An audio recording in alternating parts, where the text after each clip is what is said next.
The field is essentially determined by the outward boundaries of what you're going to work on. That can be, you're usually going to be working on some sort of a rectangle. And the outward edges of this whole thing is your field. So you can, of course, have a square field. Or you can have a long, skinny field. And you need to think about this because, just because you have your pad of paper that's 18 by 24 doesn't mean that you have to work within that. You can always, in the end, chop some of it off to get a long, skinny rectangle. And this is why you might want to do that. Say we draw a seascape, and you have, here's a dune, here's the ocean out here, maybe we have an umbrella over here, somebody's going to sit on their umbrella.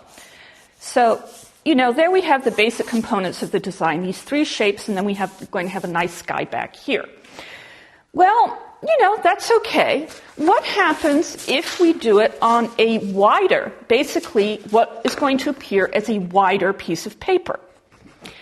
What's going to happen is you have the same dune. Here we go, the same dune. Here's the ocean. I made this a little smaller. Maybe I'll make this bigger. And we'll put this over here. Now, if you're thinking at this point about, sunbathing on your ocean, by the ocean, this gives you more expansive sky and water. And that's the experience of ocean that you may want to have.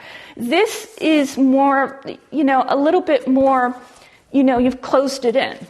And if you put it on a square, you closed it in even further because by the time you get in your dune and you get this in and you get this in, your sea, your sky, and your umbrella, you have this huge chunk of sky, and this is looking a little clumsy now, and you've got this. So if you're going to do a seascape, you might decide that you'd rather go with a long rectangle rather than with a square.